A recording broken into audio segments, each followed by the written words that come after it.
Hello friends, welcome to my YouTube channel. तो आपके लिए बहुत ही बड़ी खुशखबरी की बात है कि सीआरपीएफ ने इस बार बम्पर भर्ती निकाली हुई है। यदि आपका सपना भी है कि आप भी वर्दी चाहते हैं तो ये आपके लिए सुनहरा मौका है। तो चलिए इसके बारे में डिटेल में जानते हैं कि कौन कौन सी क्रूशियल डेट्स हैं, क्या फिजिकल स्टैंडर्ड्स रहने वाले हैं, एग्जाम पैटर्न कैसा होगा, फीस क्या होगी। तो चलिए वीडियो शुरू करने से पहले यदि आप चैनल में नए हैं तो चैनल को सब्सक्राइब करें और वीडियो को लाइक और शेयर जरूर करें, ताकि इसी तरह से आपके लिए अच्छी अच्छी न्यूज़ लाता रहूँ और क्या क्या रिक्वायरमेंट्स निकल रही हैं वो आपको डिटेल में बताता रहूँ। तो चलिए शुरू करते हैं। तो डेट ऑफ सबमिशन यानी कि 27 मार्च से फॉर्म फिल होना शुरू हो जाएंगे और 25 अप्रैल तक लास्ट डेट चलेंगे, यानी कि लास्ट डेट 25 अप्रैल है और 27 मार्च से 25 अप्रैल तक फॉर्म फिल होते रहेंगे। तो इसके बीच में आपके पास बहुत सारा टाइम है, या आप आराम से अपना फॉर्म फिल कर सकते हैं।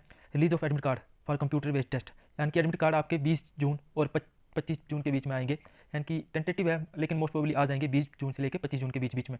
और आपका रिटन एग्जाम यानी कि कंप्यूटर बेस्ड टेंटेटिव है वो भी एक साथ यानी कि 1 जुलाई से लेकर 13 जुलाई के बीच हो सकता है। तो 1 जुलाई या 13 जुलाई इसके आसपास ही होगा, ज़्यादा दूर नहीं जाएगा। यदि बिल्कुल सब सही रहा तो इसी डेट पे आपका एग्जाम हो जाएगा। पे स्केल क्या रहेगा, यदि आप भर्ती हो जाते हैं तो आपका पे स्केल कितना रहेगा, पे लेवल 3 रहेगा, यानी कि 21,700 से बीच में लेकर 69,000 यानी कि 69,100 तक। यदि आप भर्ती हो जाते हैं तो 21,700 तो ये बेसिक बताइए, आपको ऑलमोस्ट 24 या 25 से स्टार्टिंग मिलना शुरू हो जाती है। अब वैकेंसीज कौन कौन सी है, कांस्टेबल यानी कि टेक्निकल और ट्रेड्समैन की वैकेंसी है। तो बहुत सारी वैकेंसी निकाली गई है सीआरपीएफ की तरफ से, 9,212 बहुत ज़्यादा वैकेंसी होती है ट्रेड्समैन और टेक्निकल के लिए, क्योंकि यहाँ पर बहुत से ऐसे बच्चे होते हैं जिनके पास टेक्निकल एक्सपीरियंस और ट्रेड्समैन का कोई एक्सपीरियंस नहीं होता है, तो वो इस भर्ती में पार्ट नहीं लेते हैं। यदि आपके पास टेक्निकल और ट्रेड्समैन का सर्टिफिकेट है, एक्सपीरियंस है कोई भी, तो आप जरूर अप्लाई करें। तो मेल्स की कितनी है इसमें से 9,105 और फीमेल की थोड़ी कम है, 107 ही वैकेंसी निकाली गई है। और यहाँ पर वैकेंसी की डिटेल दी गई है, आप वीडियो पोस्ट करके देख सकते हैं कौन यदि आपकी स्टेट में कितनी वैकेंसी है और किस पोस्ट पे कितनी वैकेंसी है। यदि आप कोबलर हैं, कारपेंटर हैं, टेलर में भर्ती होना चाहते हैं तो उस हिसाब से आप चेक कर सकते हैं कि किसकी स्टेट में किसकी कितनी वैकेंसी है। तो आप वीडियो पोस्ट करके देख लेना कि आप कौन सी स्टेट से बिलोंग करते हैं और वहाँ पर कितनी पोस्ट निकाली गई है। स्टेट वाइज ये सारी डिटेल्स दी होगी कौन सी स्टेट में कितनी पोस्ट है। ये मेल्स की है, ये देखिए 9,105 टोटल। और यहाँ पर फीमेल्स की पोस्ट की डिटेल दी गई है कि फीमेल्स की किस स्टेट में कितनी पोस्ट है और कौन से ट्रेड के लिए कौन सी पोस्ट है और किस स्टेट में किस ट्रेड की कितनी पोस्टें हैं वो भी आपको दिखाया गया है। फॉर्म फिल करते समय आप इन सब चीज़ों का ध्यान रखें। तो फीमेल्स की टोटल है 107। आप वीडियो पोस्ट करके चेक कर लेना कि आपकी कौन सी स्टेट है और आपकी स्टेट में कितनी पोस्ट है। एज लिमिट क्या रहने वाली है, यदि आप कांस्टेबल ड्राइवर के लिए अप्लाई कर रहे हैं तो आपकी एज लिमिट 21 से 27 के बीच होनी चाहिए, यानी कि आप 1/8/2023 को 21 से 27 के बीच आपकी एज होनी चाहिए।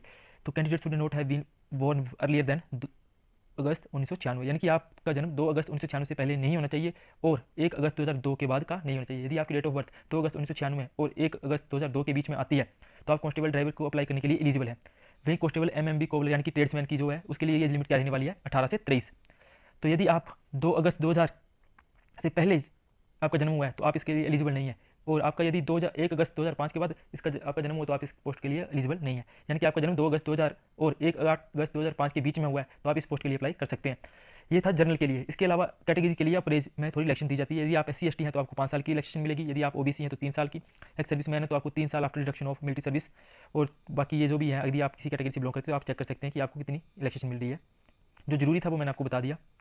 अब एजुकेशन क्वालिफिकेशन क्या रहेगी, यदि आप कांस्टेबल ड्राइवर हैं तो एजुकेशन क्वालिफिकेशन आपके लिए मैट्रिक पास होनी चाहिए किसी भी रिकॉग्नाइज्ड बोर्ड से, और टेक्निकल क्वालिफिकेशन आपको पास हैवी का लाइसेंस होना चाहिए, यानी कि हैवी व्हीकल का लाइसेंस होना चाहिए। और रिक्रूटमेंट के टाइम पे आपको जो ड्राइविंग टेस्ट है वो उधर भी पास करना पड़ेगा। और कांस्टेबल मैकेनिक मोटर व्हीकल यानी कि ट्रेड्समैन के लिए क्या करेगी, आप 10th +2 और 10th पास होने चाहिए रिकॉग्नाइज्ड बोर्ड से, और 2 साल का आपके पास ITI का डिप्लोमा या सर्टिफिकेट होना चाहिए। और इसके अलावा यदि आपके पास 3 साल का अप्रेंटिस का इंस्टीट्यूट किसी भी इंस्टीट्यूशन से एक्सपीरियंस है और 1 साल आपने प्रैक्टिकल वर्क किया है तो आप इस पोस्ट के लिए अप्लाई कर सकते हैं। और बाकी सभी ट्रेड्समैन के लिए आप 10वीं पास होनी चाहिए और अपने काम में निपुण होने चाहिए, यानी कि आपको जिस भी ट्रेड के लिए अप्लाई कर रहे हैं आपको वो काम आना चाहिए। बाकी आप देख सकते हैं, यदि आप वीडियो पोस्ट करके नोटिफिकेशन आराम से रीड कर सकते हैं। आपको यदि कोई भी डाउट होता है तो आप कमेंट बॉक्स में पूछ सकते हैं, मैं आपके हर डाउट का सोल्यूशन लेके आऊँगा। अब स्टेप्स क्या क्या अप्लाई करने के, आपको ऑनलाइन अप्लाई करना होगा। 27 मार्च से शुरू हो जाएगा पोर्टल और 25 अप्रैल तक चलेगा। एप्लीकेशन फीस क्या रहने वाली है, यदि आप जनरल EWS और OBC कैटेगरी से बिलोंग करते हैं तो आपको 100 रुपीज़ फीस पे करनी होगी। और यदि आप SC/ST और फीमेल कैंडिडेट हैं तो आपको ये लिए फॉर्म फ्री ऑफ कॉस्ट है, यानी कि आपको कोई फीस पे नहीं करनी है। आप ऑनलाइन फीस ऑनलाइन ही पे की जाएगी, भीम UPI नेट बैंकिंग या किसी भी तरीके से आप जिस तरीके से पे करना चाहें उस तरीके से पे कर सकते हैं। अब एग्जाम पैटर्न क्या होगा कांस्टेबल टेक्निकल ट्रेड्समैन और सिटी पायोनियर के लिए, तो पेपर जो 4 पार्ट में डिवाइडेड होगा, general intelligence and reasoning, general knowledge and general awareness, elementary mathematics और इंग्लिश या हिंदी में से आपको एक चूज करना होगा। सभी के 25-25 क्वेश्चन आएंगे और 25-25 ही मार्क्स होंगे, यानी कि एक क्वेश्चन का 1 मार्क्स मिलेगा आपको। और टाइम ड्यूरेशन 2 घंटे रहने वाली है, टाइम बहुत ज़्यादा मिला हुआ है, आप आराम से पेपर पूरा कर सकते हैं। पेपर में नेगेटिव मार्किंग भी होगी 0.25 मार्क्स। यदि आप क्वेश्चन रॉन्ग टिक करते हैं तो आपका 1/4 मार्क्स, यानी कि 4 क्वेश्चन गलत करने पर आपका 1 मार्क्स कट जाएगा।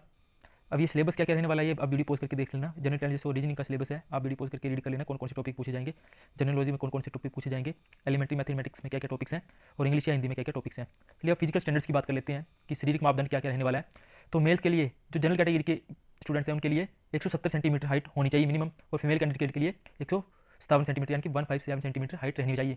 यदि आप कैटेगरी को बिलोंग करते हैं तो आपको इस हिसाब से पर्टिकुलर कैटेगरी के लिए पर्टिकुलर रिलैक्सेशन मिलेगी। यदि आप शेड्यूल ट्राइब को बिलोंग करते हैं तो आपकी मिनिमम हाइट 162.5 सेंटीमीटर होगी, तब भी आप भर्ती के लिए एलिजिबल हो जाएंगे, और आप फीमेल कैंडिडेट हैं तो आपकी 150 सेंटीमीटर हाइट होगी तो आप एलिजिबल हैं। यदि आप शेड्यूल ट्राइब को बिलोंग करते हैं और नॉर्थ ईस्टर्न स्टेट को बिलोंग करते हैं तो 157 सेंटीमीटर यानी 157 सेंटीमीटर की आपकी हाइट है तो आप एलिजिबल हैं, और फीमेल कैंडिडेट्स के लिए अगर 147.5 सेंटीमीटर आपकी हाइट है तो आप एलिजिबल है। इसके अलावा schedule tribe candidates of left wing extremist affected district जो हैं उनके लिए 160 सेंटीमीटर है, और 147.5 सेंटीमीटर जो फीमेल कैंडिडेट के लिए है। बाकी इस तरह से आप डिटेल कर देख सकते हैं। यदि आप डोगरा हैं, हिल एरिया को बिलोंग करते हैं तो आपकी हाइट जो है 165 सेंटीमीटर होनी चाहिए मिनिमम, और फीमेल कैंडिडेट के लिए 155 सेंटीमीटर होनी चाहिए। जो भी हिल एरिया के बिलोंग करते हैं कैंडिडेट वो उनके लिए है 165 और 155। आप अपनी स्टेट का या किसी पर्टिकुलर कम्युनिटी को बिलोंग करते हैं तो आप रीड कर सकते हैं। बाकी यदि कोई कैंडिडेट इसके अलावा रहता है तो वो अपनी पर्टिकुलर के हिसाब से देख लेना कि आप एलिजिबल हैं या नहीं। चेस्ट, तो यदि आप जनरल कैटेगरी के स्टूडेंट हैं तो आपकी चेस्ट अनएक्सपेंडेड 80 सेंटीमीटर होनी चाहिए, और एक्सपैंड होने के बाद आपको 5 सेंटीमीटर एक्सपैंड होने के बाद यानी कि 85 होनी चाहिए। आपको मिनिमम एक्सपेंशन 5 सेंटीमीटर का होना चाहिए, और मिनिमम अनएक्सपेंडेड बिना फुलाई 80 सेंटीमीटर होनी चाहिए। इसमें भी पर्टिकुलर जैसे आप किसी कैटेगरी को बिलोंग करते हैं तो आपको रिलैक्सेशन दी जाएगी। यदि आप शेड्यूल ट्राइब को बिलोंग करते हैं तो 76 सेंटीमीटर यदि आपकी एक्सपेंडेड हाइट टेस्ट है तो आप एलिजिबल हैं, और एक्सपेंशन यानी कि सभी कैटेगरीज को 5 सेंटीमीटर तो एक्सपेंड करनी ही होगी। यदि आप हिल एरिया को बिलोंग करते हैं जैसे डोगरा वगैरह, जम्मू कश्मीर, हिमाचल प्रदेश, तो आपकी 78 सेंटीमीटर टेस्ट होनी चाहिए अनएक्सपेंडेड, और एक्सपेंड होने के बाद 83। बाकी देख लें कौन कौन से किस किस स्टेट को बिलोंग करता है और किस कैटेगरी को बिलोंग करता है, उस हिसाब से आपके शारीरिक मापदंड यानी कि टेस्ट का मेजरमेंट रहेगी। फिजिकल एफिशिएंसी टेस्ट क्या रहने वाला है, तो आपको यदि आप मेल कैंडिडेट हैं तो आपको 5 किलोमीटर रनिंग करनी होगी 24 मिनट के अंदर अंदर, और यदि आप मेल कैंडिडेट हैं तो आपको 1600 मीटर यानी कि 1.6 किलोमीटर 8.5 मिनट में कंप्लीट करना होगा। For candidates other than those belong to Ladakh region, यदि आप लद्दाख रीजन से बिलोंग नहीं करते हैं तो यदि आप लद्दाख रीजन के लिए बिलोंग करते हैं तो आपके लिए स्टैंडर्ड्स अलग होंगे। अभी यहाँ पर यदि आप सिटी कुक वाटर यानी कि जिस भी ट्रेड के लिए अप्लाई करें तो इस हिसाब से आपके लिए रनिंग प्रोसीजर रहने वाला है। आप अपने हिसाब से जिस पोस्ट के लिए अप्लाई कर रहे हैं उस हिसाब से आप देख लेना कि आपके फिजिकल स्टैंडर्ड्स क्या रहने वाले हैं। ट्रेड टेस्ट, यदि आप रिटन टेस्ट और फिजिकल टेस्ट पास कर लेते हैं तो उसके बाद आपका ट्रेड टेस्ट होगा। ट्रेड टेस्ट 50 मार्क्स का होगा, practical trade test. A candidate must secure 20 marks to qualify, ये क्वालिफाइंग का है, आपका इसका मेरिट पे कोई असर नहीं पड़ेगा, लेकिन आपको मिनिमम 20 मार्क्स लेने पड़ेंगे 50 में से टेस्ट को क्वालिफाई करने के लिए। ये बाकी नॉलेज की क्या क्या आपको किस पोस्ट के लिए क्या क्या नॉलेज होना चाहिए उसकी डिटेल थी, आप रीड कर लेना जिस भी पोस्ट के लिए अप्लाई कर रहे हैं। तो चलिए ये थी सीआरपीएफ की फुल नोटिफिकेशन। जो जो जरूरी चीज़ें मैंने सारी डिस्कस कर ली हैं। यदि आपको इसके अलावा कोई डाउट है तो आप कमेंट बॉक्स में पूछ सकते हैं। Thank you.